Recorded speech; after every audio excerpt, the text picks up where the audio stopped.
Hey, rock stars. Hypervac is back, and it's upping the cleaning and restoration game once again. Originating in the 1980s as a humble family-run air duct cleaning service in southern Alberta, Canada, Hypervac Technologies has evolved into a global powerhouse in duct cleaning equipment. Their product lineup boasts powerhouse solutions such as the Revolution 360 vacuum and groundbreaking tools such as the Cobra View camera system, all designed to enhance your efficiency. But here's the kicker. Hypervac Technologies dominates the competition with their top-selling non-PTO air duct truck in North America. Hypervac is now back with a bold new claim. Hypervac Technologies now keeps stock on all major products for immediate worldwide shipping, offering overnight freight to the USA and Canada, plus everything they offer is proudly built in North America. And it's not just about cleaning ducts. It's about elevating indoor air quality because, after all, your ducts are your lungs. Their expertise extends far beyond North America with worldwide shipping available. With over 4 decades of industry excellence, Hypervac Technologies is your ultimate partner for reaching new heights in the cleaning and restoration business. So what are you waiting for? Visit their website at www.hypervac.com. Thanks for listening to a word from our sponsor. Let's get back to the show. Welcome to episode 186 of the Business Development Podcast. And on today's expert guest interview, we are chatting with the great Lou Adler. Stick with us. You are not going to want to miss this episode. The great Mark Cuban once said, "Business happens over years and years. Value is measured in the total upside of a business relationship, not by how much you squeezed out in any one deal." And we couldn't agree more. This is the Business Development Podcast, based in Edmonton, Alberta, Canada, and broadcasting to the world. You'll get expert business development advice, tips and experiences, and you'll hear interviews with business owners, CEOs, and business development reps. You'll get actionable advice on how to grow business. Brought to you by Capital Business Development, capitalbd.ca. Let's do it. Welcome to the Business Development Podcast. And now your expert host, Kelly Kennedy. Welcome to episode 186 of the Business Development Podcast. And on today's show, it is my absolute pleasure to bring you Lou Adler. Lou stands at the forefront of modern talent acquisition, armed with over 3 decades of experience in revolutionizing the way that companies find and hire exceptional talent. As the CEO and founder of the Adler Group, Lou has pioneered the performance-based hiring system, guiding more than 40,000 recruiters and hiring managers worldwide in implementing strategies that unearth top-tier candidates. With a client roster boasting industry giants like LinkedIn, McKinsey, and Disney, Lou's impact is felt across diverse sectors, reshaping traditional hiring paradigms and setting new standards for excellence. Beyond his groundbreaking consulting work, Lou is a prolific author, penning bestsellers like Hire with Your Head, The Essential Guide for Hiring and Getting Hired, which serve as guiding lights for professionals navigating the complex terrain of recruitment. His commitment to fostering diversity in the workplace underscores his mission, as seen through initiatives like Diversity Hiring Without Compromise. Lou Adler's influence transcends mere theory. It's a catalyst for tangible change, empowering organizations to build teams that not only excel, but also reflect the rich tapestry of human talent.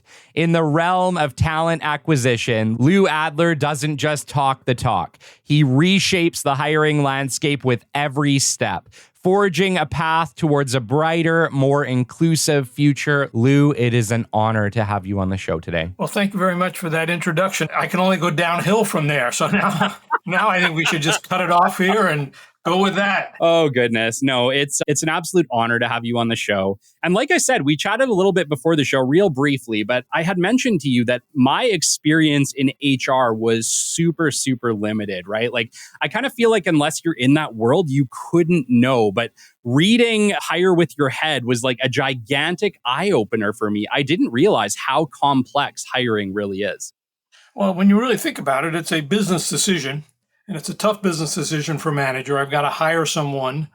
It's a person I don't know. So it's real risky. If I screw it up, my job's at stake. I got to work harder. So there's a lot of these issues. So, and making the decision to hire someone whom you don't know is not an easy decision. There's risk associated with it. There's questions. How can you get to know someone an hour, hour and a half, or 2 hours to see if you can work with them? So yeah, it is hard. And at some level, I think people always complain, oh, they hire people they know. It's all nepotism. It's not really nepotism. I'd rather hire someone I know, even if they're not perfect, because it's safer and I know what I'm getting versus a complete unknown. So yeah, there's a lot of risk, a lot of issues associated with that. So yeah, it's a complex human behavior decision and a complex management decision. And yeah, you're right. It's not a piece of cake. Well, I must say, though, the way that you wrote Hire with Your Head really is an exact manual. It's a blueprint. Probably one of the best written instruction manuals that I've read in an incredibly long time. Well written, backed up with lots of facts and figures. And not to mention, like I said, I feel like you covered absolutely everything in there. And we're going to talk all about performance-based hiring because we're talking to a lot of young entrepreneurs right now who maybe are involved with hiring for their company, but like me, it wasn't their background. They're kind of flying by the seat of their pants, like most of us. And a book like this can be incredibly valuable. But, before we get into it, Lou, take us back to the beginning. You've been an entrepreneur for over 46 years. Who is Lou Adler? How did you end up on this journey? Yeah, interesting that you said that. I sometimes wonder myself. No, I didn't start out writing about hiring. That kind of fell into that. My background is I'm an engineer. I graduated during the Vietnam War. I got a job in aerospace working on nuclear missiles. Realistically, when do you blow a nuclear missile when it's off track? Then I got an MBA in finance and started working in manufacturing and engineering and cost accounting and new investments. And pretty young age, I was running a company, 300 people in it and making automotive components, and was on a pretty good career track. But I hated the group president. He's the guy that hired me. I still hated him. He was a micromanager. And I said, no, leave me alone. If I fail, fire me. I don't care. I'll find another job. I was from New York, cocky. And I just decided, no, I don't like the corporate BS and the politics. And I probably could have dealt with it, but I didn't like his management style. Literally, he showed up. He was a group president. I was a business unit manager. And every 2-3 weeks he showed up and he thought I was the biggest piece of crap. And I thought he was a jerk, and we argued, and I quit once every other month. I quit 4 or 5 times, and the chairman of the company called me up, Lou, don't quit. And I said, I can't do it. So I gave him 6 months notice, and I liked my work, but I was working 60, 70, 80 hours a week sometimes, but I didn't dislike it. I enjoyed it, but I had a 3 or 4-year-old son. I can't do this the rest of my life. And my wife supported the idea of having worked with these recruiters who are very, very successful. And I said, I'm hiring all the people from them, and they're making more money than I am, and I'm working harder. So my wife says, why don't you become a recruiter? And it really took 4 or 5 months to think about it, agreed to do it, then gave a 6-month notice. And then everybody else said, oh, don't leave, do this. And they tried to talk me out of it. And I said, hey, I'll make you a bigger division president. And I'm only 32. So I knew I was doing fairly well, but I decided, no, I'm going to give it a shot, become an entrepreneur. And I failed the first month I was very successful. Made a placement in 3 weeks. Almost doubled my, I'd say this, I made 25% of my annual salary in the first month. I said, oh, this is great. Wow. This is pretty cool. Didn't make another placement for 4 or 5 months. So I said, it's not for me. Let me go back. And I had other offers and real work. But then all of a sudden, some things started clicking. I understand, this is actually why people make hiring decisions, why they screw it up, why candidates accept bad jobs. And so many candidates ignore good opportunities and say no without any knowledge whatsoever. I mean, a candidate, you want to be talking about a job? No, I'm not interested. How could you not be interested? You don't know what I'm talking about. So candidates make stupid decisions, and hiring managers say, I like the person, went to the right school, et cetera, et cetera. So everybody's making stupid decisions, both sides of the desk. So I said, if we make smart decisions on both sides of the desk, everybody can be successful. And it took me about 6 to 8 months to start figuring out how to make smart decisions. Now, I didn't totally figure it out, but within the next year, I tripled my income from my running a company, and then I tripled it again 2 to 3 years later. So I said, that's the secret sauce. It eventually became performance-based hiring, but it's how do you get both sides of the table to make smart decisions? We can get into what those smart decisions are, but most often they're looking at the wrong stuff. Candidates make decisions without even knowing what the job is. Oh, good pay, I'll take that. Well, that's not the job. That's what you get for doing the job. But they don't, it's great Yeah. pay.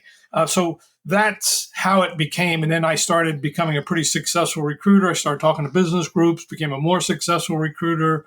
And that's how it happened. I mean, so I was probably a more successful recruiter. Then I started a training company to train others, which wasn't as successful as being a recruiter. But being a recruiter, I was very successful. Training company, marginally successful. And writing books, marginally successful, but more fun. So Is it 4 books at this point you've written? 5 or 6, but probably 4,000 articles. I mean, that's literally, Wow. I've been writing articles since 1995 or so. So, and you think about even 50 articles a year times a lot of years adds up to a lot of articles. Well, not to mention, one of the cool things, you've been on LinkedIn since 2005. I don't even think I had social media in 2005. No, when I came out, and I don't know how I heard about it, but I heard about it. I said, this is cool. This is going to be good. So I kind of lucked out at some level. In fact, I got a letter that said, you're one of the first 100,000, this big Wow. certificate. One of the first 100,000 members of LinkedIn. Yeah, and I got that, and $10 gets me on the subway. So, My gosh, yeah, like no one could have known how big LinkedIn would get back then. Hey, like it's unreal what it's become. And we're going to get into that because, one of the things that you chat about is the power of technology in hiring as we move forward. And I want to get into that today because I think a lot of people are not really sure about how to utilize technology to their advantage. well, most people abuse it because they don't know how to use it. So applying for a job is a waste of time. Let's be real frank. So, people complain, I applied to 1,000 jobs. Yeah, big deal. You weren't qualified for any of them. And why do you, but they muck up the system. So you get tens of thousands of people applying to thousands of jobs. You got technology to figure out how to eliminate all that noise. Wow. I mean, you'll just think about the global issue of a job posting. And the best jobs aren't job postings. I mean, just like I said, the risk of hiring a person who applies to a job posting is very high. The person might be better than someone I know, but I'll never know that. And it's easier and quicker to hire someone I know. At least I know what I get. So it's, again, that stranger versus acquaintance issue. Yeah. So the idea is, how do I become an acquaintance before I become a candidate to the job? And that's kind of like rethinking the whole equation of how do I put myself on a better career path. Where are you from, Kelly? It sounds like you're Canadian, or? I am. I'm from Edmonton, Alberta, Canada. So we just hit springtime. It's not minus 40. It's plus 20, but. All right. No, I've been to Edmonton. You're in beautiful, sunny California at the moment? I live in Laguna Beach, California. Yes. Oh, wow. Yeah. Beautiful. Beautiful. Yeah. I've only been to California once, but I really enjoyed it. Well, I've been to Edmonton once and I'm not going back. I don't blame you. It's very nice in the summer, but yeah, Laguna Beach, I would stay there too. Well, I remember going up there. I think it was in July, and I was on a camping trip with my family, and it was real windy going there, and you can kind of see it from the U.S. border. You can see these little buildings out in the distance, 200 miles away, and the wind was blowing, and it was near Banff, so it was nice. So I'm teasing, but it was nice. Yes. Banff and Jasper are beautiful. I get there as often as we can. Unfortunately, it's never enough, but it is gorgeous. And we're kind of world renowned for that. But yeah, Edmonton's it's quite a ways away. It's about 200 miles from there. So I didn't realize. Well, I guess, 200 miles is, the commute. Yeah, it pretty much is a commute because everything around here is far, right? Like the closest big city for us is 150 miles away. I thought Edmonton was a big city.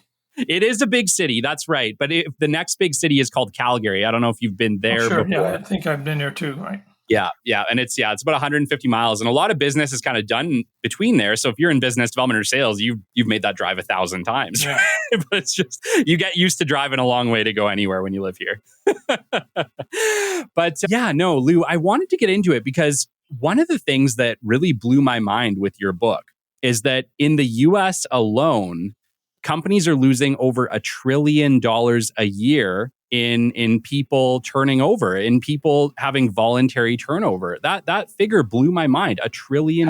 Did I mention that number? Did you mention that number? It was in your book. I read it in the book. I don't know that that's what the number that I came up with said. What I thought I said to get to the trillion, and I could be wrong about this, is that since 1996 or 97, $20 billion a year is spent in the US on hiring issues, job postings, HR issues about that. So you multiply 20 times 25 billion, you get close to $500 billion in HR related expenses. And when you look at that, it doesn't appear that when you look at employee engagement and turnover at the global macro level, not much has changed. Companies still complain about what they've complained about 25 years ago. So I kind of remember half it now. It could be you pointed out something else that I said, but that's the number that sticks in my mind as $500 billion spent on HR-related hiring issues and largely job postings and technology, and yet none of it really works.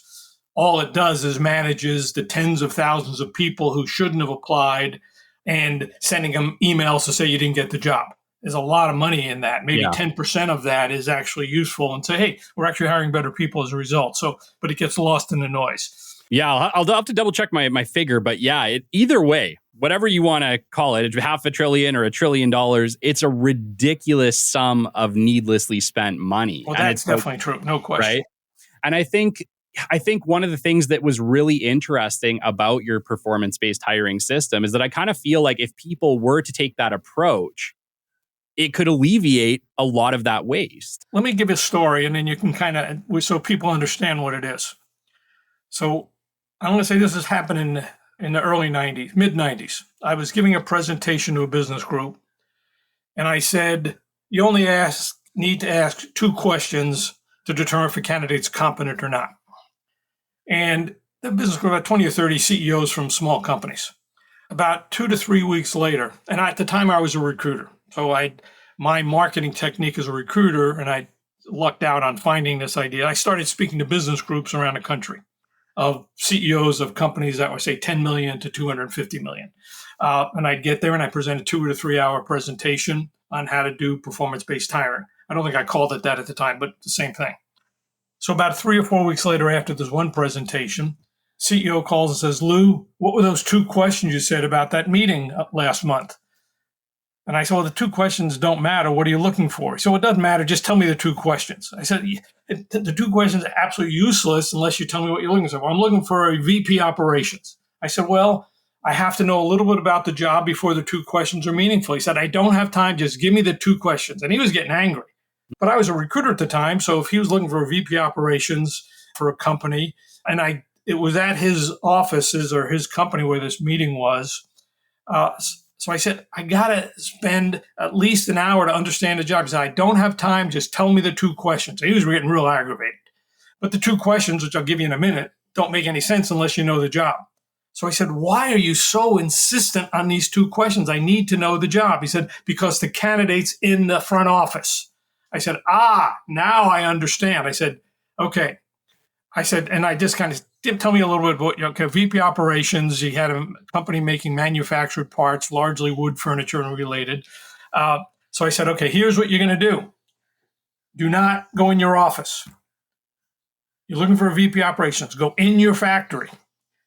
And if you're walking through the factory, stop at every place you have a problem. And I kind of remember because we took a tour of his factory. They said, I know one of the things is you have a lot of scrap, a lot of wood scrap, and it was piled up.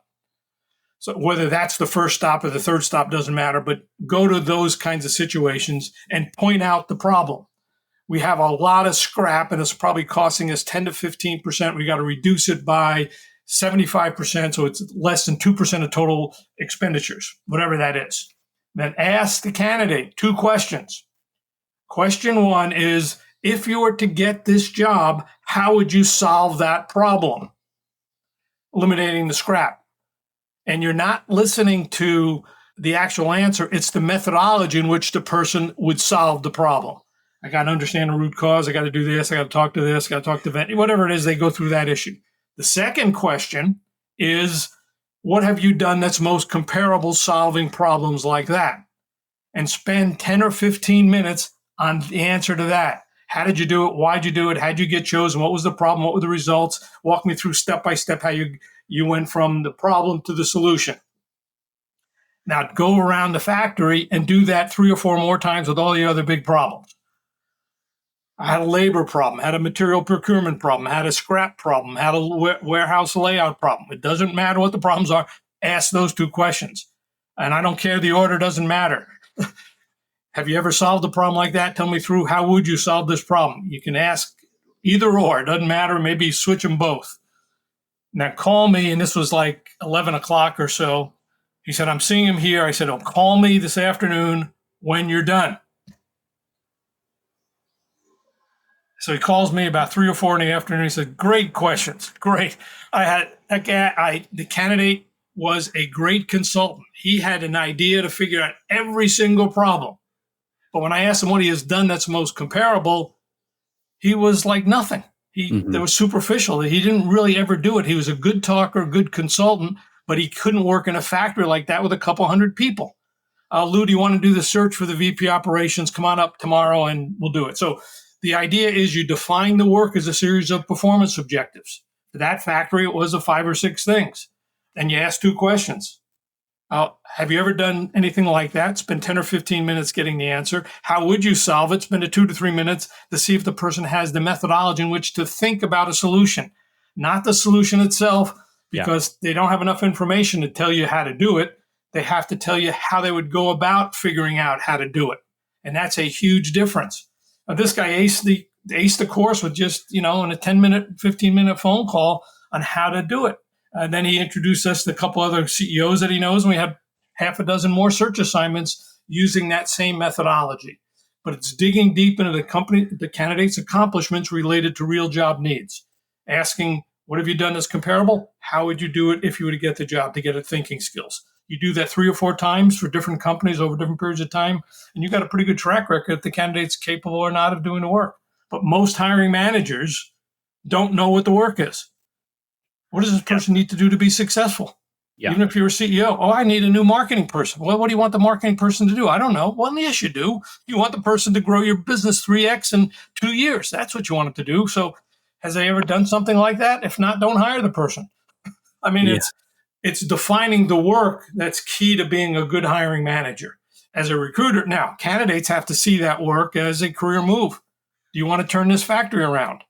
No, I want more money. Well, you want to turn the factory around. And if you turn the factory around, you'll get more money a year from now. You get decent money the start date, but you'll get real money by having that major accomplishment a year or 2 years down the road. So that's everything I talk about in that book in a nutshell. Yes. Well, there's so much in there. Like, first off, just let me let the listeners know there's no way that in this hour that we're going to get to spend together that you could grasp even a portion of what is in the book. So if you enjoy this conversation, you definitely need to go and pick up Hire With Your Head. I got mine off Amazon. You guys can get it kind of wherever you want, but I would highly recommend that if you enjoy this conversation that you pick up the book, because no matter how many questions I ask Lou, there's no way that we could pack in, 9 hours of book into this 1 hour conversation. Well, I talk fast, so we'll get about 4 hours anyway. But no, it really is a manual on how to set up a great HR programming organization. So let me just say that you laid it out really well, Lou. It's awesome. It's a great book, and I would highly recommend it. But, one of the things that you talked about in the book is that when you structure a job, a lot of companies, they structure it with the requirements first, like the schooling, the dollar amount, things like that, and then get into the job description after. But in your recommendation, you should really start with what is the job. You should sell the job first. Can we get into that? Well, the thing is, when you think about hiring as a system, not an interview and not a job description. So, and I think that's the difference, is looking at the whole picture from the moment a job rec is defined to the person's hired until they work on the job. So you think about it, and I have this philosophy, what I call win-win hiring. And the win-win hiring outcome means you want to hire a person so after the first year, that candidate says, I'm so glad I took this job. It was a good career move. And that company says, we're so glad we hired you. You're a great candidate, and we hope you stay a couple more years. Yes. Achieving that is a lot different than hiring for day one. And so many companies hire for day one. You have to have 10 years experience. Like this guy even said, I want a guy with 15 years experience, a manufacturing background, master's degree so he can understand finance and accounting, an engineering degree so he says manufacturing, results-oriented, good communication skills. And I look at people and say, no, that's not a job description. That's a person description. What do Yes. you want the person to do? What do you mean? Yeah, what do they have to do? Well, they got to turn around the factory. They got to implement a new cost system. They got to design a new app that allows companies to pay their bills quickly or whatever it is. People do stuff. And once you know what people do, you can just interview them. You've ever done this before? Tell me about it. And if that is exciting, you can now recruit the person. So I think companies think, oh, I got to have a job description because it's legally required. I got to interview candidates and I got to post a job. Well, what you're already doing is you're focusing on stuff that doesn't predict success. You're focusing on stuff that gets someone hired for day one. And I think that's the issue, is too much day one thinking. Candidates think, what do I get in the start date? I get a compensation package, I get a location, I get a title, and I relieve the pain of having no job or a crummy job. Yeah, but that lasts 6 weeks. And this is a crummy job just like I had last time. I want to change again. So you think about it long term. What drives employee success long term? It's the work they do. It's people they do it with. And if you're motivated to do that work, you're going to do better. If you're not motivated to do it, it doesn't matter how competent you are. I don't want to do that work. I mean, I was motivated to work in this company that I was at 32 years old. I liked that job. I didn't like the boss. The group president, when he showed up, it was the suckiest job in the world. Yeah. It took me 2-3 days to forget about him and go back to do what I like to do. So my motivation ebbed and flowed. When he wasn't there, it was highly motivated. When he was there, I was a crappy employee. They just didn't want to be around him. So a lot of that stuff is when you define the work itself, you have a chance to attract people who want to do that work. And then the assessment process and the recruiting process is, yeah, Kelly, I know we got to pay you a competitive wage. But more important is all this other stuff that you're going to be doing during the year that will drive you to success. And it's making that picture of day one and year one in some level of combination that's required. And that's why I contend that a job description listing skills, experience, and competencies is not a job description. That's a person description.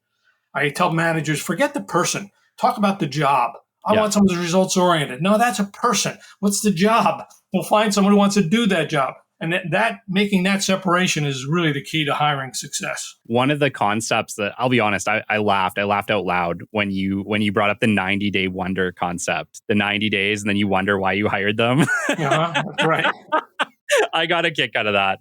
And, I imagine that happens quite a bit. And I think, one of the reasons that you kind of said that does tend to happen a lot is that most interviews are happening way too quick. We're making a hiring decision way too quick. Can we chat about, panel interviews and what a proper hiring process should look like?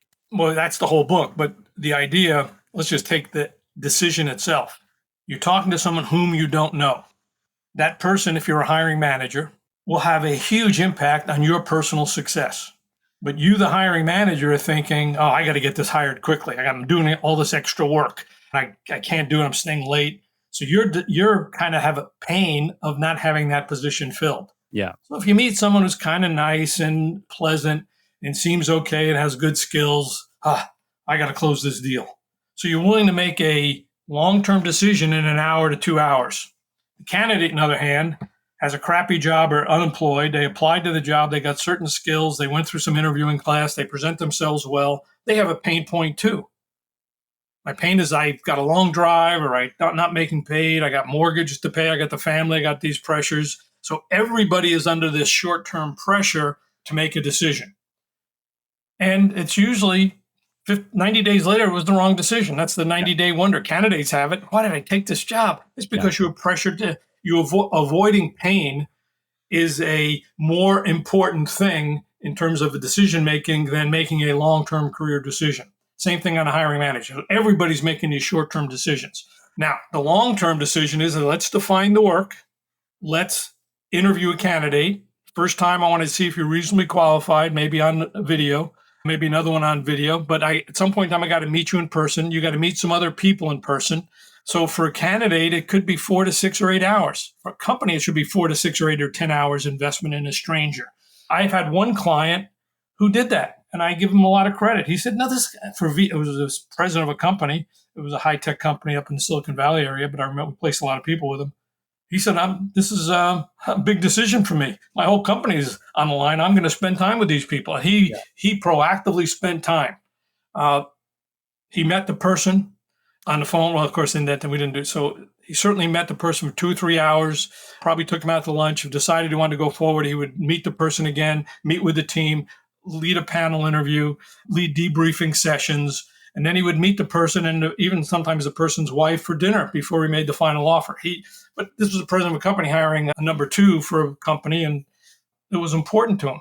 I've seen people. So to me, it's how do you spread that out? Now, on the other hand, you got a candidate who's real good. They got to make a decision next week. Well, now all of a sudden you got the real pressures of business. To me, if I'm a hiring manager hiring a senior, let's say a first level manager hiring a technical person, you got to spend 2 or 3 hours with that candidate. Other people spend a couple hours interviewing the candidate.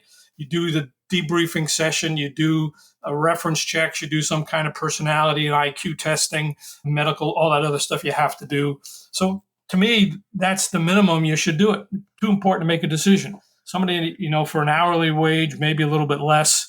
I mean, this is a business decision. You're spending for a company. Let's assume average salary for a 3-year staff person, engineer, marketing person, it's 100, 150,000 overhead. You're talking $200,000 a year in expense for that person. How can you spend an hour to 2 hours to make that decision? I mean, you just look at it money wise. That's a big decision. And if the person stays 2 to 3 years, you're talking about $500,000, and the impact that person can make is probably 3 to 5 times that. And you're going to make a decision that's $1 million decision in an hour and a half. Give me a break. Yeah. I mean, and I don't think people see it that way. No, you're absolutely right. They don't, right? Like they're looking at it as we just need to get this position filled. And you're right. It's like, it doesn't take much more time, but just give that little bit more time because the long-term costs are astronomical compared to what that cost is to do your due diligence up front. Well, I think that's where AI can help. My focus is spend more time with fewer people. If you got to spend 20 people in an hour each, that's 20 hours. Yeah. But if you have 4 people, that's 5 hours each, and you're in the game. And there's 2 of them, you're going to spend 6 hours or 7. So it's spending more time with fewer people is really the key. And that's where I think AI can really be effective here. It can narrow the pool very, very quickly. And then you can spend more time with fewer people. Yes. And you advocate for that in the book, and you chat about how like an ideal candidate search should really be narrowed down via phone to about 3 candidates that you're ultimately going to go through that deep dive interview with. But right now, like I'm not an HR background. How many people does a company typically interview for a position? Is it quite a bit more than 3? Well, let's say this. Do they actually interview? Maybe. But they're usually disappointed, but they probably interview 6 to 8 or 10 or 15. Wow. I got all these resumes coming in. How do I do it? So I would say it's 5 to 6, but even some of those are a waste of time. But there's a lot of wasted time in hiring, going through all these thousands of people who applied. And just to give you a general sense, and this is old data, this is pre-COVID data, but I was talking with companies that manage, they're called applicant tracking systems. And when I added 3 or 4 numbers up together, it was like 60 to 70 million candidates who have applied over an X year period. Only 600,000 to 700,000 got a job offer. That's 1%. 1% of the people who, now it's less than that. So I'm going to say it's 0.5% of people who apply get a job, and maybe 2 to 3% get interviewed. That's a lot. It has 97% of people who apply, and maybe there's another 2% there that have some value to the company. So you're talking 95% of people who apply is just an overhead expense but job boards make all that money because they make money based on all these people who apply. So their business is, no, we want more people to apply, not less. I actually proposed that to LinkedIn. No, don't let people apply. Give people only 5 jobs a week they can apply to, or maybe 5 a day. And they guarantee that they'll be interviewed. That's all they can do is they have to select X number, a small number, but the guarantee is they will be talked to. So now the company will be more deliberate and the candidate will be more deliberate. But the folks at LinkedIn said, that's not our model. We want to sell more postings, not fewer postings. Yeah. So it didn't make economic sense to them. It just made good logic business sense for hiring better people. But their game was, we're going to sell postings. And they got to give them credit. They sell a lot of postings and make a lot of money. I would say LinkedIn is probably the number 1 job posting board in the world at this point. No, Indeed. Now there's others. Indeed is much bigger. Is it bigger, hey? It doesn't matter. They both, Indeed's struggling because people realize that maybe we shouldn't be posting so much. So, I think people are starting to think that is not an efficient methodology to hire people. And I want to spend some time on that because you have the 40-40-20 rule, right? And in the 40-40-20, you're essentially saying networking direct reach out, and then only 20% should be job advertising. And I feel like right now, there's a lot more people putting job posts up than doing that networking and the direct reach out. Well, the idea on that is when I'm talking to recruiters, I say, here's how you should spend your time. I've actually flipped that to say it should be 50, 40, 10. So 50% on networking. If you're a really recruiter, and when I was a recruiter, I was well networked. I knew, but it was Rolodex, was the old, well, maybe I had a database, but neither here nor there. But if you really want to hire good people, you have to network with them, and you got to have a deep network of candidates. 40% is direct sourcing. You kind of do all the secret sourcing and achiever terms and send emails out, and 10% is on postings. In my search firm, and it wasn't huge, but over a 20-year period, we placed about 1,000 or 1,200 people. Less than 2% were off postings. We just said, nah, we're not going to get it. We developed great networking capability and tools to network with people. And so I'm in the old fashioned, it's a high touch approach to recruiting, not a high tech approach. And I think a lot of people are starting to think that, hey, LinkedIn is a network of 1 billion people, not just a database. And if it's a database, you just send emails to everybody. But if it's a network, you said, who do I know can give me this person? I'm looking for a project manager in this area. Well, I know a VP marketing might know this person. So you start thinking, if you develop a network over 6 months to a year or 2 years, you can get to candidates very quickly. Hey, Kelly, I know 3 months ago you talked to somebody who's a financial manager. Is that person looking? Well, let me give you that person's name. I know you talked to someone on a marketing thing. Can I reach out to that person? You have a network. I have a network. If you can tap into those people's network, oh yeah, somebody called me a month ago or 3 weeks ago that might be looking for a job. All of a sudden, you start dealing with what I want to call weak connections, which is your network's first degree connections. They're your second degree connections. But you now converted a stranger to somewhat of an acquaintance. And that changes the whole dynamics of how you hire. In an interview, everybody's phoning. You can't know a person in an hour interview, hiring manager or the candidate. So to break through that veneer of superficiality, you got to either spend time or get that person through an indirect way. Long answer to the idea of how do you develop a sourcing strategy, but it starts by spending time in a high touch mode versus just a high tech mode. And that to me was kind of where I started to really resonate with it because, I'm in business development. I have been for a long, long time. And the key with business development in my mind has always been to get ahead of the need. I've always followed an active marketing process where I reach out to people way ahead of when they're looking so that when they are looking for whatever business I'm marketing, they already know me. They've heard of the company. They've heard of me. We've probably even met once before.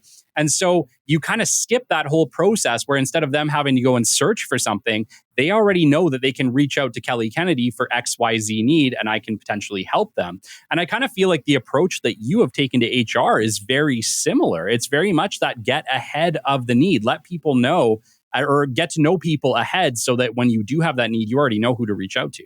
I think you're 100% correct. You hit it on the nail on the head. It's building a pipeline of relationships, whether you're on the hiring side or the company side or the candidate side. And I know candidates, they know that, hey, I'm going to get my next job through networking. So they're working in groups. They're part of professional societies, et cetera, et cetera. They just look at that. Hey, my career is not this job. It's a sequence of jobs. And these people whom I work with or I know in this outside group or this organization are going to help me get there. You don't know where it's going to be, but you've developed and planted those seeds long before you actually have the need.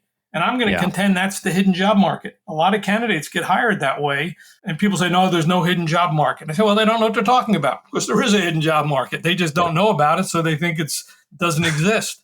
But literally speaking, if you think about 20% of the workforce turns over pretty quickly because of job boards. 80% doesn't turn over. Probably, let's say half of those people, if they change jobs, it's internal mobility. Another half of those people, because they worked for somebody in the past and that person, hey, Kelly, I got this opportunity. I'm looking for a VP business development. You open the chat. So a lot of those things take place under the hood. Yeah. You can't say maybe it's hidden, but it's real. You just can't say the public doesn't know about it, but a lot of jobs are filled that way. Yeah, like it's just not public. That's all you're kind of saying. Right. People are looking. They're just not going to necessarily throw up a post because you said they're not really that effective. And maybe they don't want to weed through 1,000 people to find the right person. Maybe they just want to go directly to a few highly qualified Yeah, people. and if you're a good person, you don't necessarily, if I worked for you 3 years ago, Kelly, and I was your VP of accounting, and I tell you, hey, Kelly, things are starting to work out and aren't working out here at just my company. Keep your eyes and ears open. So you might know something 3 to 6 months from now. I mean, people that happens all the time. Good people know what's going on. Happens constantly.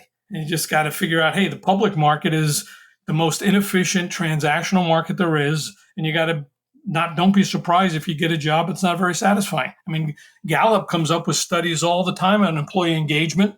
I mean, you just look at employee engagement in the United States, it averages fully employed people who are fully engaged is about 1/3 of the total workforce. But 2/3 are unengaged. 1/3 is totally unengaged and couldn't care. They're 1/3 is margin. They just do their job. Another third is fully engaged. So and it's pretty clear at the macro level. It's pretty clear that most people are taking jobs for the wrong reasons. Yeah. And obviously, no company wants people working for them that aren't engaged, right? Like, ideally, we want people who love what they do, who are doing what they love to do, because that mix is going to give you the best performance. You're going to get the best results. In your opinion, how can we do more of that? How do we pair the right people with the right jobs? Because to me, you're right. Like, that's an epidemic of people getting in the wrong. It starts by, again, so I have this philosophy. I was one of the first recruiters to give a 1-year guarantee. And the only way that works is by being motivated to do that work. So in the job description, if you don't define the work itself, it's random luck. Candidates say, oh, I want to do that work. I want to do that work. Oh, I didn't know it was that work. So a lot of times when a candidate takes a job, is not interested in the work, they become unengaged pretty quickly. And you know that on the day one. And so what I do is I say, okay, walk me through this job. What does this person need to do to be successful? And in that factory story I gave, it was turning around an underperforming manufacturing facility that required material control systems, cost systems, labor systems, a host of things. So when I interview a candidate and I say, tell me about what you've accomplished, Kelly, that's most related to turning this factory around. Have you ever done work where you put in a new logistics system or a new labor system or a new employee or material control system? And I'm listening to their answers. And I said, Kelly, where did you go the extra mile in job A? Where'd you go the extra mile? Where'd you decide, what kind of work did you like the most? What kind of work did you like the least? So over an hour and a half, a lot of the questions I ask is trying to understand where this person went the extra mile, took the initiative, did work without being prompted.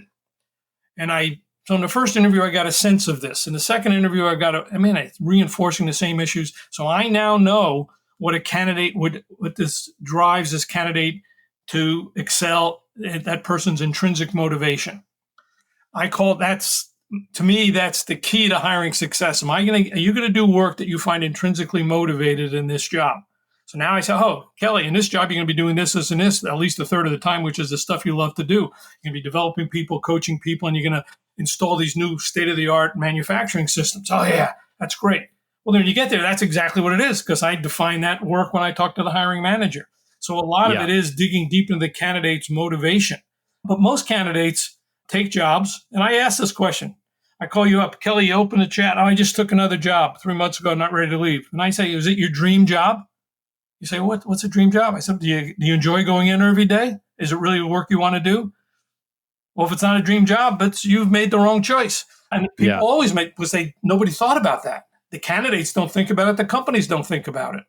So I'm trying to set up a program, hopefully we can get Gallup involved, which has got a chance anyway, to really focus on measuring engagement and before you make the offer. But that's our whole methodology, is we really focus on intrinsic motivation to excel. Without that, you get a good worker, but they're not motivated.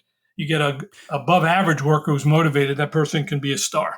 Yeah, that's it. Totally. It's like, if you're engaged in what you do, I know for me, like if I'm loving the products that I'm working with and the companies I work with, it's so easy to deliver excellent results because, right? Yeah, boy, I can't wait to go to work. This was fun. I mean, even the guy at NVIDIA, he just said this morning, how long do you work? How often do you work? He said, I work since the moment I get up to the moment I go to bed, and I love every minute of it.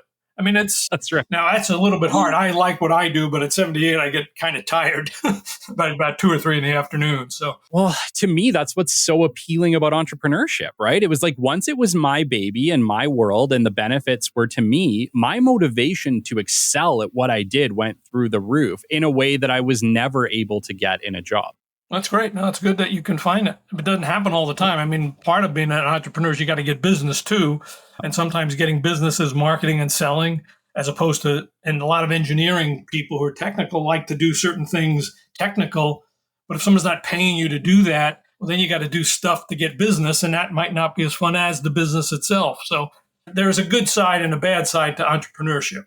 Yeah, no, I agree. But I also think like there's a bit of a challenge to it. And I think if most people just step up to the challenge, they'll surprise themselves. Oh yeah, I mean, if you like it, I totally. So I did it. I mean, I'm happy that I did it. I didn't like the. I mean, in general, I didn't like this particular group president. So that was the initial catalyst why I left corporate America.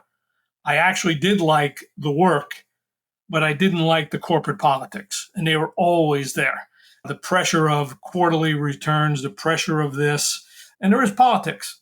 I mean, I had to. And I could have dealt with if I didn't, but those two things I didn't like. One thing I could have dealt with, but I couldn't deal with both of them. So, Lou, you'd mentioned in the beginning that when you'd initially went into business for yourself, you had initial success, then you kind of had some struggle. What was it that made you decide to jump back into entrepreneurship again for a second time? No, I never left. I was thinking of leaving after about 6 months. I knew I had 6 months of money to pull this off, to become a recruiter. By the 6th month, I said, nah, I might have still had some money left. I'm thinking of going back to work in corporate. But then a few deals came together. I said, wow, this came together. So I never really left. And Okay. I left and never went back. Okay. Although I had opportunities to go back, I never did. Amazing. I did actually, the Olympics were in LA in 84, and that was there. And I had thoughts of maybe I could run one of the groups of the Olympics. I kind of wanted to do that. And my wife said, don't do it. Don't. And I had a couple of people reaching out, and I kind of knew how to get the Uber off, who was the president. I said, I could probably run the whole basketball group or, whatever it was. I kind of wanted to do that. And my wife said, don't do it. And it was probably a wise decision. Well, I don't know. I kind of wanted to get back into that. That to me was pretty cool. The Olympics being in LA, and this was 1980. I'd been a recruiter a couple of years and started meeting some people. I said, I think I could probably get a pretty big level job doing that. So you probably could, but I'm not sure you would have made the impact that you have made had you gone. Well, probably not. Well, I'm not sure if I made a big impact. Some days I wonder. I mean, people said, what's your legacy?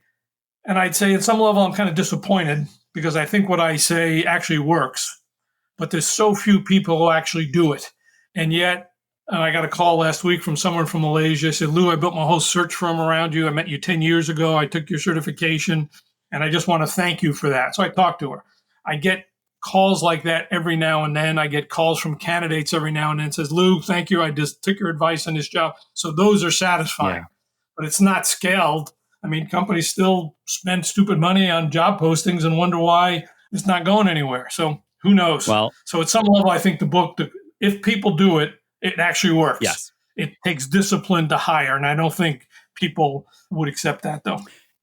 Yes, it takes discipline, but actually, really, what you're selling is a process. And it's so funny because I look at business development, and business development, if you follow a process, can be extremely successful. Like my whole company is built on a process that I follow consistently, day over day, week over week, right? If you follow a process consistently, you have success, right? And that's the problem, is that most people simply don't follow process. Yeah, no, and it's hard. And I think in hire, what's interesting, so you take that idea. We have processes for manufacturing, Six Sigma. Back in the 70s, cars weren't very good. I mean, they broke down. If you were on a long trip, you'd expect the car to break down. Now, every car is pretty good. I mean, they don't break down. The engine doesn't go, flywheel doesn't, things don't happen. Things work.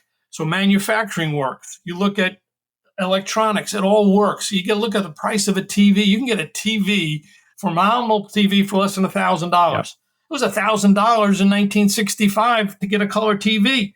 and the $1,000 then is worth 10 or 15,000 today. Sure. So you look at manufacturing processes, logistics. I mean, I ordered something yesterday from Amazon. It came this morning. I mean, that's a huge process. So companies have invested tens of billions of dollars, if not trillions, in manufacturing and logistics and business processes and all these types of things. But in HR, we have a process that doesn't work. And we keep on trying to do it. And we wonder why it doesn't work. Even the fact that you have to question why it doesn't work says that someone's making a mistake. A good process works. Well, why do you keep on doing stuff that doesn't work? And that's just a question, a rhetorical question. Yeah. But it's pretty obvious that hiring is a broken process and companies they don't know how to fix it. Well, and I find it kind of funny because when I listen to your book and I picture who is implementing this book, in my mind, it is an HR director, an HR manager, but a lot of companies don't have that. And so they're really flying by the seat of their pants. Like, I think a lot of companies that even we're talking to today are small teams. The CEO or the president probably still does the hiring at the company and has zero formal training on how to do it whatsoever. And I would imagine that a lot of that turnover really does come from the smaller businesses. No, I'd say no. Really? I think it's the bigger company. All big companies, once you get to, let's say, a couple hundred employees, they have an HR person. When they get to 500 employees, they've got a sophisticated person in HR and talent. So every company's have that. They just haven't. They feel that the safe decision is posting a job. They won't get fired by posting a job because that's when everyone else does it. Yeah. I got to manage the data. I got legal compliance. I got all these things. So their issue is, I've got something, I know it doesn't work, but I don't have time to change it, and I don't know how to change it because the law tells me I got to do it. So there's a lot of excuse making in doing it, but they follow the leader. Well, if the leader does this, leader meaning company A is bigger than me in their industry. They do this, I'll do what they do.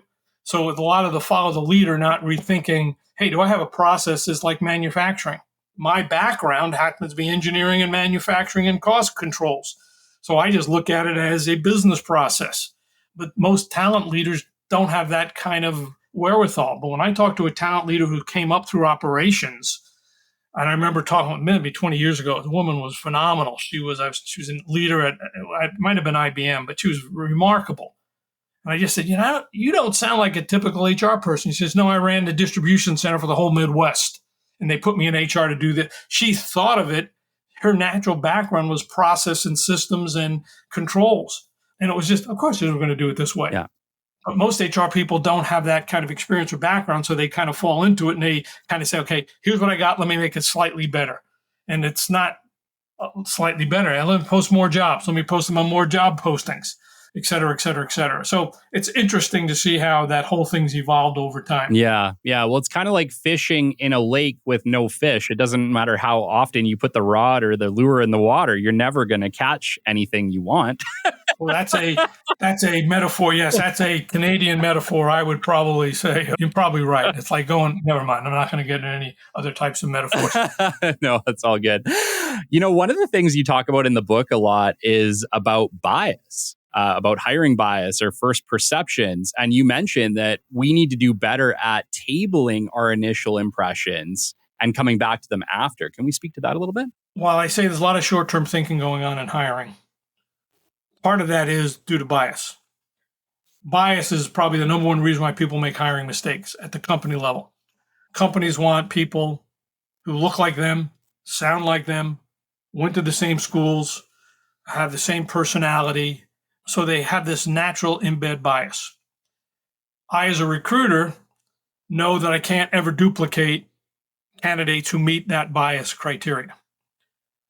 So, and it's almost maybe Spock-like, is when I took my first search assignment, and I remember it was for another plant manager in the automotive industry, sent me a list of, and I knew the president, and I remember I gave a 6-month notice, so my first assignment was the day I started as a recruiter, because I had set it up, as you said. And the president gave me a list of 10 years experience, engineering degree, this kind of background, how to be in the automotive industry, how to know this chroming and machining and all this. So I said, Mike, that's not a job description, that's a person description. What does a person need to do? So I always started by defining the work. I realized then that if I defined the work, I eliminated some degree of bias. Yeah. Could this candidate do this work or not do this work? Not was he tall enough, not did he go to the right school, could he do this work or not? So that was at least part of it by having the specifications of what the work looked like. But then the person would say, well, they got to be a good communicator in this accent too, I can't understand them. I said, well, what does good communication skills look like on the job? Well, they got to make quarterly reports to the management group. I said, well, and who comprised the management group? I said, well, let's see if the candidate has ever made quarterly reports to the management group. So you ask the question, Kelly, have you ever made, you got to talk to a management group consisting of these people, manufacturing people, operations people, financial people. Tell me about where you've ever done that. Can you give me an example of where you've done that? I said, so now I'm going back to the hiring manager. Said, you think this person doesn't have good communication skills, but look, here's where this person's done it. I remember a hiring manager, CFO for a huge medical device company, looking for a director of financial planning or something. He said, the guy's too soft to do this. I said, well, that's hard to believe. What do you mean? Whether he's working with the union, and our manufacturing people are tough nuts people. I said, this guy worked in the automotive union. He implemented this cost accounting system at this company, at Ford Motor Company, the toughest UAW union. And it was because of his soft-spoken nature that allowed him to do it. And I remember the CFO said, well, I'll talk to him again. I didn't get that out of him. He talked and spent 2 hours. You're right. The guy's perfect. But it's these natural biases and so one way to do is define work, but it's also converting having to doing. What does that look like on the job? Got to be results oriented. What does that look like on the job? Oh, they got to take the initiative in coming up with new techniques to solve these kinds of problems. Fine. That's what we'll do. Could be soft-spoken and have initiative, but they don't look at that. They look at it as, is the person aggressive and proactive during the interview, which is maybe right, but it's not totally right. So the idea of bias is essential. But now during the interview, this is why I like panel interviews. And I like panel interviews because I would start leading them. And it's hard to get, the impact of first impression bias is pretty profound. When you like someone right away, you ask easy questions. If you don't like someone, you go out of your way to prove the candidate's not competent. So, this one rule I have is wait 30 minutes before you ever make a yes or no decision. 30 minutes minimum, and have a scripted interview. Ask these questions in the first 30 minutes. And then at the 30-minute mark, you can first say, is this candidate potentially okay or not okay? Mm-hmm.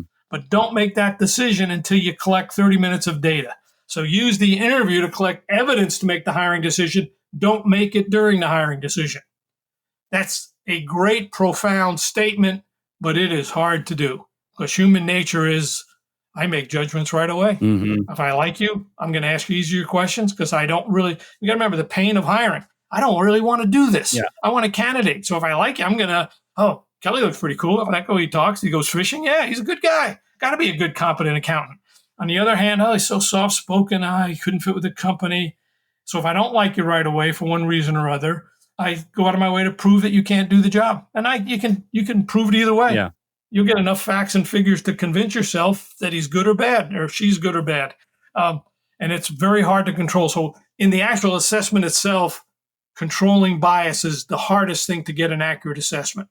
And yet, that's why if I intervene personally, provide evidence of success, give scripted interviews. So there's a lot of things I personally proactively do to minimize the impact of bias during the assessment process.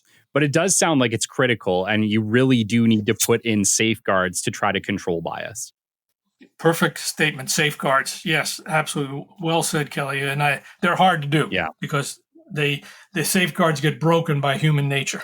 Well, and I think too, like you mentioned, like once you've made a decision on something, I think as humans, we really struggle to go back on a decision that we've made. It's much easier to just go with the decision we made than to change our minds about it. Oh, absolutely. 100%. Like the CFO, and I remember this is like 30 years ago now. I really wanted this account. I had a candidate for director of cost accounting. Everybody in the company liked him, but the CFO in a 10-minute interview felt that he wasn't very good and he discounted him. I finally got in touch with the CFO later that afternoon or evening because I knew he made a mistake, but I also knew he was a hard-nosed kind of guy. The CFO started almost yelling at me and abusing me as a recruiter, wasting everyone's time. And then he said something, my 16-year-old son has better cost accounting skills than that candidate. And I just said, this is my New York attitude coming out. I said, Ed, if your 16-year-old son has better cost accounting skills, could you send me his resume? Because I got a better job for him than yours. I did say, and that was a wise ass comment. I just said that. And that just stunned him, stunned the CFO. He said, what are you talking about? Nobody's ever talked to me like that. And I said, well, you're dead wrong. This guy's got great cost accounting skills. No, I conducted an in-depth interview. I knew cost accounting inside out as a subject matter expert. This guy was exceptional. He had worked in a union. He installed a new state-of-the-art cost system on the latest computer system. This guy did exactly what he wanted to do. And I then said, Ed, you blew the interview. 10 minutes, you could not tell if this guy had a good cost accounting skills. You just didn't like him because he was soft-spoken. Yeah. And you missed an opportunity to hire an outstanding person. So I pushed back on hard, but I had evidence to push back hard and I had confidence to push back hard. This is when Ed interviewed him the next morning, spent 2 hours with him. They whiteboarded the whole implementation of this cost system at his 7 plant manufacturing company with the medical device field. And he said, this guy's great. And then he said, no one else is going to get hired to this company in finance unless they go through this process of performance-based job descriptions. He then went to another medical device company and introduced us there.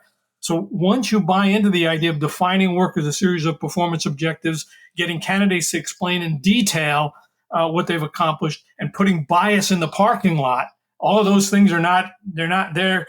You will get the right answer. Doing all those things, defining the work, in-depth interview, no bias. That's hard to do, but it does work. Yes. Lou, that's taken us to the end of our show today. I really, really appreciated having you on. Before we wrap it up, though, I did want to ask you one more question and give you a little bit of space to chat about what services that you offer. But the last question I want to ask you is, we're talking to a lot of entrepreneurs, a lot of younger entrepreneurs, or people maybe that are just getting started, or there's actually probably HR people that are listening as well. And one of the things that I wanted to ask you is that if you could offer one piece of advice, and I know this is really tough, but if you could offer one piece of advice that would improve every person's hire from this point forward, what might that be? Well, it's interesting because I'd thought about, not that you were going to ask it, but somebody asked me that question a couple months ago. And I said, if you want to just put a control system in place at your company, before you ever make a candidate an offer, you ask the candidate, are you aware of the performance expectations of this job? And if you are, why do you think that represents a good career move? And if the candidate hesitates, they'll say they do, but they won't have the good answer. Do not make the offer because it's problematic if they'll be successful. To get the right answer, it takes a lot of work. You got to define the work. You got to conduct the interview. The candidate's got to see it as a career move. So that is a safeguard to ensure you make the right decision. Just ask candidates before you make an offer, are you aware of the performance expectations of this job? And why do you feel that that's a good career move for you? Getting to a yes to that answer takes a lot of work, but getting a no to that answer prevents a lot of problems. Do not make the offer. So that would be my word of advice. It's kind of like everything comes together when you make an offer. And that will tell you if the person should take it or not. And if the person says yes, you might not have be paying the most money, but you got to be competitive. But you'll probably close the deal anyway if they can say yes to both of those things. Here's the job and here's why I want it. Now I'm willing to take a little bit less because I can see 2 years from now I'm going to be getting a lot more. Amazing.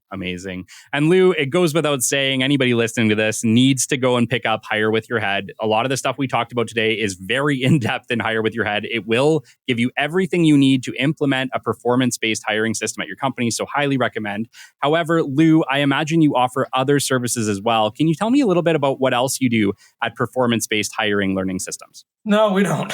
That's the main one? I have to say, that would be a good opening and a good entree, and I appreciate that, Kelly, but no, I don't do much. Okay. Now, what we do is they go to performancebasedhiring.com. We offer training to hiring managers and recruiters, and that's what we do. We help companies implement performance-based hiring. And whether it's an executive level, we don't do recruiting anymore. That's what I did. But we work with recruiters, we train hiring managers how to implement that methodology. Amazing. And sorry, can you run me through one more time where they can go to sign up for that? Well, I would go to performancebasedhiring.com, or that would probably be the best case. You can check me out on LinkedIn. You can go to Moneyball for HR, which is a big thing I'm doing, is how do you convert hiring decisions into quantitative business decisions. But I think if you go to performancebasedhiring.com, that's a good place to start. Perfect. And I will have the links up for this in all of our posts with the show, including the show notes. So if you're hearing this and you want to figure out where to get it, you'll be able to find it anywhere that we have public posts about this episode. Lou, it was an absolute honor to have you on today. Thank you for joining me. Thank you very much. Good timing. I'm exhausted. I'm glad you cut it off. I don't think I could have gone another 5 minutes. My day is over. Oh, goodness. No, I appreciate it. Until next time, this has been the Business Development Podcast, and we will catch you on the flip side. This has been the Business Development Podcast with Kelly Kennedy. Kelly has 15 years in sales and business development experience within the Alberta oil and gas industry and founded his own business development firm in 2020. His passion and his specialization is in customer relationship generation and business development. The show is brought to you by Capital Business Development, your business development specialists. For more, we invite you to the website at www.capitalbd.ca. See you next time on the Business Development Podcast.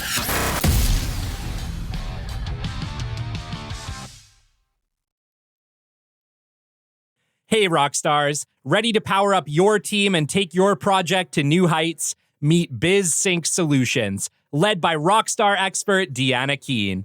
BizSync Solutions is proudly Indigenous and more than just a staffing agency. They're your partner for building a diverse, skilled, and high-performing team.